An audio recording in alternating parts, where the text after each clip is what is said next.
अगर करते होते तो आज इस देश की हालात स्थिति नहीं होती। तो हमें इस देश को बदलना है। मैंने सुबह भी कहा कि हम लोग इस व्यवस्था को बदलने के लिए आए, यहां अमन चैन की व्यवस्था कायम करने के लिए आए, 2,03,000 वर्ष की व्यवस्था को बनाने के लिए आए। ऐसे नहीं आए। आप बताइए, आजादी के योद्धाओं ने कितने बड़े बड़े संघर्ष किए और क्या मिला बदले में? लेकिन आज हमें क्या मिलेगा, ये हमें सोचता है। मैं तो आपको कुछ नहीं दे सकता, आपको भूख दे सकता हूं, प्यास दे सकता हूं। तो भूख हो प्यास जब आपको मिलेगी तो आप परेशान हो जाएंगे। तो ऐसे समय में आपकी भूख कैसे शांत हो, प्यास कैसे शांत हो और कैसे आप इस कार्य को अंजाम देंगे? मेरे प्रेमीजनों, तो इस परिक्षेत्र की इस धरा पर, जैसे अभी भाई राजेश जी कह रहे थे कि थोड़े समय में लोग संकल्प को भूल जाते हैं। ये कहा गया है कि सेवा ही धर्म है, सबसे बड़ा धर्म सेवा ही धर्म है। जब हम किसी महात्मा के, ये आप अपने गुरुदेव परम पूज्य स्वामी जी महाराज के उस गुरु आश्रम पर आए हैं या 88,000 ऋषियों की तपोभूमि पर आए हैं या इस सतयुग तीर्थ की पावन धारा पर आए, तो किसी के पाप कर्म कर्जे को काटने के लिए महात्मा क्या करते हैं? उसे सेवा कराते हैं कि बच्चों ये सेवा कर दो, वो सेवा कर दो। स्वामी जी महाराज को आपने देखा है कि यहां गड्ढा खुदवाते थे तो वहां पटवा देते थे, वहां खुदवाते थे तो वहां पटवा। ऐसे बहुत से महात्माओं का उदाहरण है।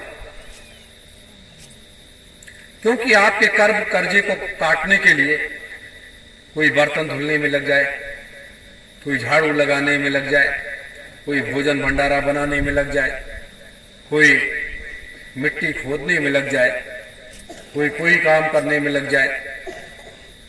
ये जीवन तो एक मेला है।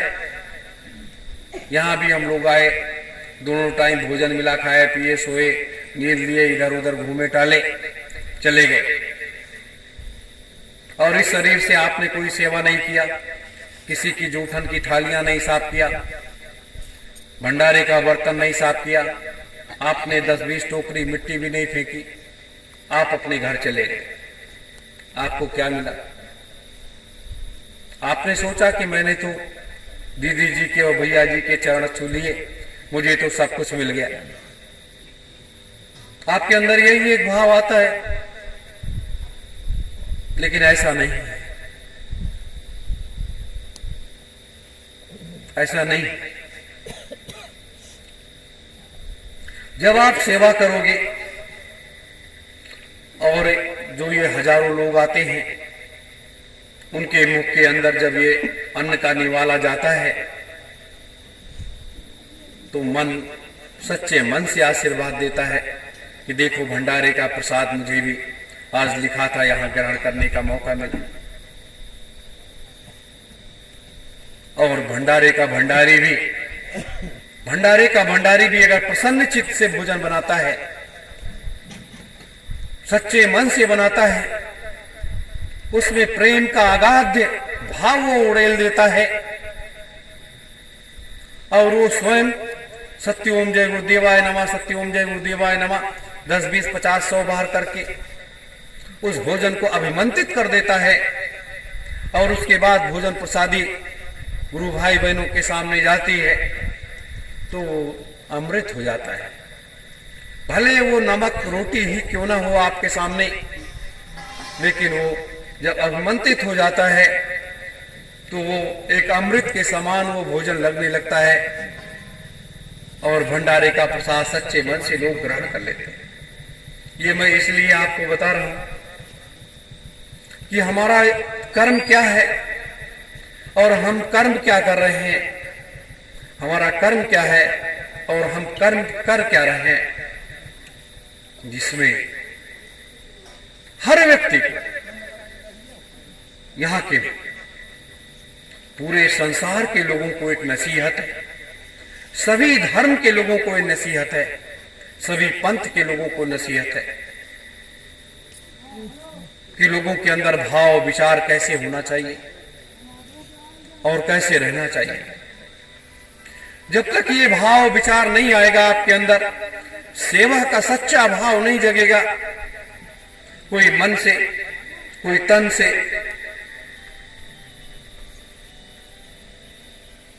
कोई धन से, बड़े बड़े उद्योगपति, पूंजीपति, सेठ, साहूकार करोड़ों करोड़ों रुपया संत महात्माओं के आश्रम में पहुंचा देते हैं, लेकिन जब तक उनके शरीर से सेवा नहीं होती है, क्योंकि वो जितना भी धन पहुंचाते हैं वो सब नंबर 2 का होता है, नंबर 1 का कोई धन नहीं होता है। और जो व्यक्ति उसे खा भी लेता है उसकी बुद्धि विवेक हर जाती है, और जो उसको खिलाता है वो आश्रम का एक वो हो जाता है। जैसे आज आप बड़े बड़े मठों में जाओगे, मंदिरों में जाओगे, जो सन्यासी, जो महात्मा एक गृहस्थ आश्रम के भोजन को ग्रहण करके और उसके बड़े बड़े पेट निकल आए, वो 1 कुंटल 2 कुंटल के हो गए खाते खाते, तो वो साधना कैसे करेंगे, उनकी साधना कैसे बनेगी, उनकी सूरत कैसे चढ़ेगी, उनका ब्रह्मांड कैसे खुलेगा, उनका तीसरा नेत्र कैसे खुलेगा। उनको ज्ञान क्या है, किताब का। हमने रामायण रट लिया, हमने गीता रट लिया, हमने वेद और पुराण रट लिया। इससे अलग भी हट करके बहुत कुछ है, इससे अलग हट करके बहुत कुछ है। ज्ञान के उस भंडार में किसी प्रकार की कोई चीज कमी नहीं है, इससे अलग भी है। एक नई गीता बना दो, एक नया रामायण ग्रंथ बना दो, एक अपना बना दो, तब तो ये समझा जाए कि आप एक सच्चे महात्मा, सच्चे राष्ट्र भक्त महात्मा हो। राष्ट्र इसलिए सब प्रथम है, अगर मेरा राष्ट्र नहीं है तो मैं कहां हूं और मेरा धर्म कहां है। जब राष्ट्र ही नहीं रहेगा, हमारा देश ही नहीं रहेगा, तो हमारा धर्म कहां रहेगा, हम कहां रहेंगे। ये भावना आज हमारे देश के संत महात्माओं ने भुला दिया है, सभी धर्मों के, सभी पंथों के लोगों ने भुला दिया है। आज इसको जगाने के लिए ये सतयुग तीर्थ के लोग, वैचारिक संस्था के लोग, भारतीय सुभाष सेना के लोग, सिर्फ इतने लोगों को जगा करके, इतने लोगों को जगा करके, यही लोग, आप ही लोग पूरे संसार में जाओगे, पूरे संसार के लोगों को जगाओगे, तब एक रास्ता मिलेगा, एक मंजिल मिलेगी। जैसे हमेशा दीदी मां, कल का भी कार्यक्रम तो मैंने नहीं सुना, उनके भाव विचार, उनके अंदर राष्ट्रीयता की वो भावना बार बार हिलोरे मारती है। वो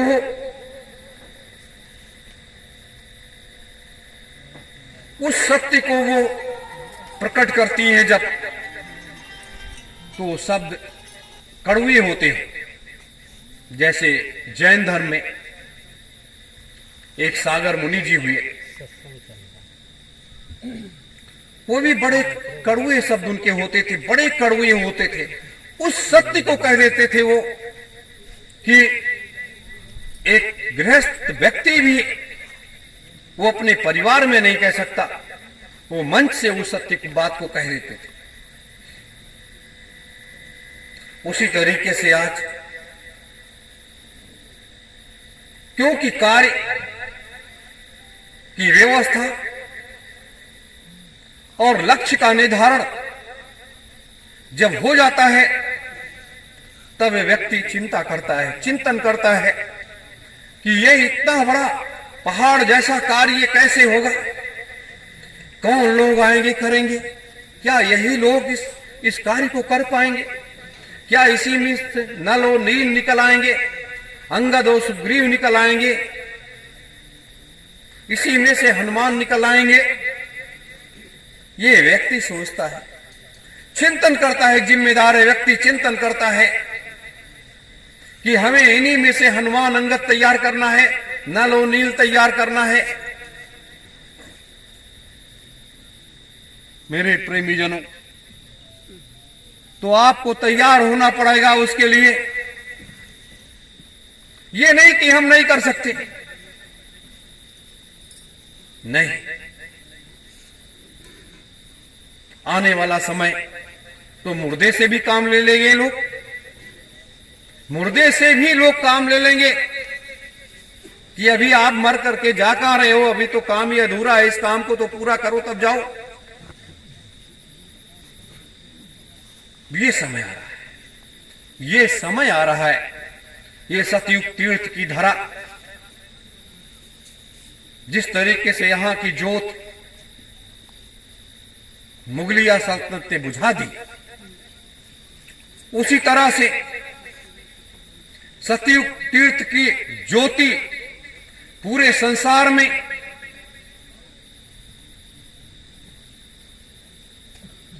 गुरुदेव के बच्चे बच्चियां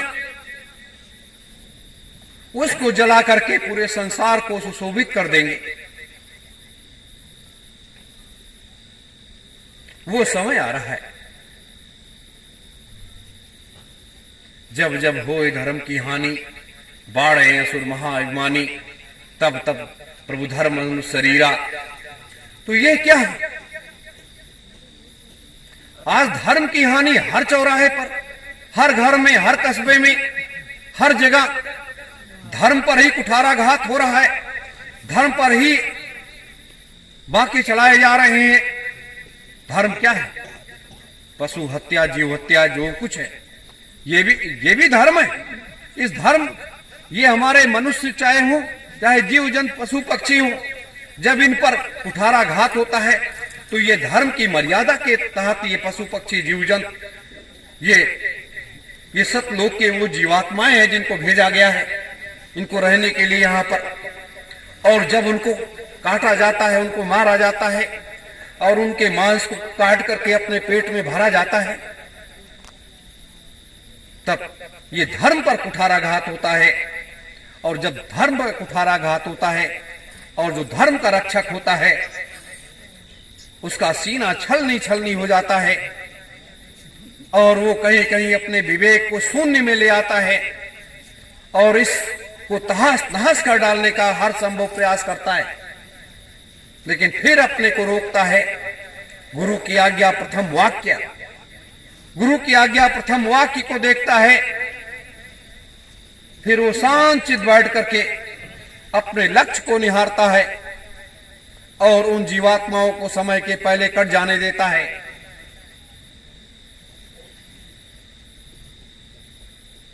मेरे प्रेमी जनों, तो इसलिए आज हम आप सब इस कार्य के लिए लगे हुए हैं। असंभव को संभव कर डालना ये मनुष्य का कर्तव्य है। जो सबसे बड़ा असंभव हो उसे आप संभव करके दिखा दीजिए। आप अपने गुरु के सबसे बड़े शिष्य बन जाओगे। गुरु की निगाहों में आप उच्च कोट के साधक बन जाओगे। गुरु का सारा सानिध्य, उनका आशीर्वाद आपको मिल जाएगा। मेरे धर्म प्रेमी गुरु भाई बहनों, इसी को समझाने के लिए, इसी को दिखाने के लिए, इसी को जन जन तक ले जाने के लिए भारतीय सुभाष सेना चुनाव के मैदान में जा रही है कि यह प्रदेश की जनता, देश की जनता, तुम सुन लो, हम आपको ये पैगाम सुनाने आए हैं, हम आपको ये रास्ता दिखाने आए हैं और आपको इस रास्ते पर अब चलना होगा।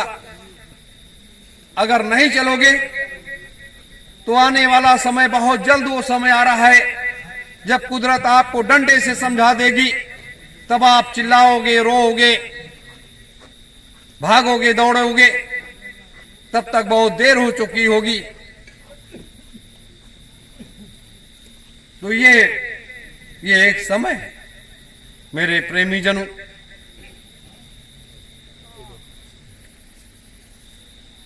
वो समय तेजी के साथ आ रहा है। तो आने वाला समय जो है, इस विधानसभा के चुनाव में आप लोग बढ़ चढ़ करके हिस्सा लीजिए। आपको क्या चाहिए? आप कहते हो कि मेरे पास पैसा नहीं है। सही, वाकई आपके पास नहीं है, ये बात सत्य है। आपके पास सर्व करने की क्षमता है। आप निस्वार्थ, निर्भीक और निडर होकर के लोगों के बीच में जाओगे सेवा सहयोग मांगने के लिए। आप 100 लोगों के पास चले गए, 50 लोगों ने आपको दे दिया, आपका काम हो गया, आपकी व्यवस्था हो गई और आप इस कार्य को करने के लिए अपने को तैयार कर लें। लेकिन मेरी प्रार्थना है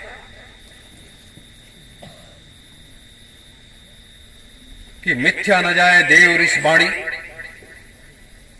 गुरु की आज्ञा का पालन करना हमारा आप सबका नैतिक परम कर्तव्य है। यही हमारा धर्म है। अगर हम इससे विमुख हो गए तो हमें लोग गुरुद्रोही कहेंगे। जैसे आज अपने ही परिवार के लोग एक पाप कलंक को लाद करके, अपने सर पर पाप कलंक को लाद करके जगह जगह घूम रहे हैं, जगह जगह वो घूम रहे हैं। लेकिन आने वाला समय जब उससे पर्दा उठेगा, देश और दुनिया के लोग उनको देख करके हंसेंगे कि ये लोग कैसे थे और क्या थे, हम लोग जान नहीं पाए।